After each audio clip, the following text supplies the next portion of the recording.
દેશની જનતાને જણાવ્યું કે લોકહિતની જનહિતની રાજનીતિને લોકો સ્વીકારી રહ્યા છે.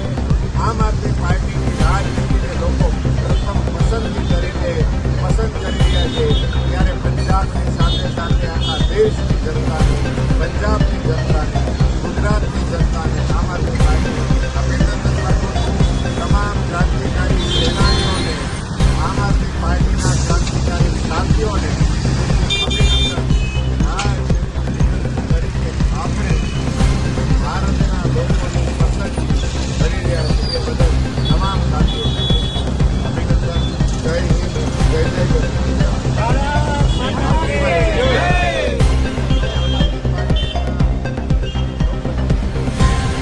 પંજાબમાં આપણા માનનીય મુખ્યમંત્રી શ્રી ભગવત માનજી જેઓ જ્યારથી મુખ્યમંત્રી બન્યા છે અને વિધાનસભા બનાવી છે ત્યારથી લઈને જે વિકાસલક્ષી જે કામગીરી કરે છે, શિક્ષણ હોય, આરોગ્ય હોય, તમામ ક્ષેત્ર પર, રોજગારી ક્ષેત્ર પર આજે એનું આ જનતાએ પરિણામ આપ્યું છે.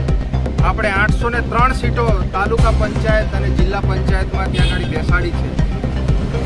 1616માંથી આજે ત્યાં આગળ ભારતીય જનતા પાર્ટી અને કોંગ્રેસ અને અન્ય પાર્ટીઓના ત્યાં આગળ સુપડા સાફ કરી નાખ્યા છે. આ જ બતાવી રહ્યા છે કે પંજાબમાં જેવી રીતે માન સાહેબની જે સરકાર છે, જે વિકાસલક્ષી કામ કરે છે, તેની સામે આ ભારતીય જનતા પાર્ટીની જે તાનાશાહી સરકાર છે, એ સરકાર અને કોંગ્રેસની જે મિલીજુલી સરકાર છે, તેમ છતાં આજે ત્યાં આગળ તમામ જગ્યાએ સુપડા સાફ કરી નાખ્યા છે.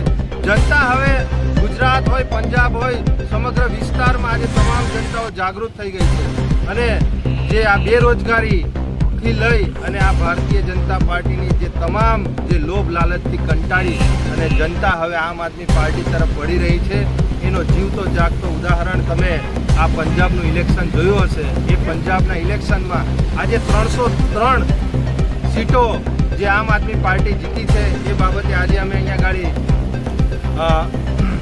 મહોત્સવ ઉજવી રહ્યા છે. ફટાકડા અને આતશબાજીથી અમે એમની ભવ્ય ઉજવણી કરી રહ્યા છીએ. આજે અમારા અહીંયા ગાડી ચૂંટાયેલા તાલુકા જિલ્લાના તમામ પદાધિકારીઓ, આગેવાનશ્રીઓ, હોદ્દેદારો દ્વારા અમે આમ આદમી પાર્ટી નર્મદા જિલ્લા કાર્યાલય પર, પાર્ટી કાર્યાલય પર અમે આજે આમ આદમી પાર્ટી જે પંજાબમાં ખૂબ જંગી બહુમતીથી જીતી છે એનું અમે ઉલ્લાસભર અમે અહીંયા ગાડી સ્વાગત કર્યું છે. નિરંજનભાઈ વસાવા, આમ આદમી પાર્ટી, નર્મદા જિલ્લા.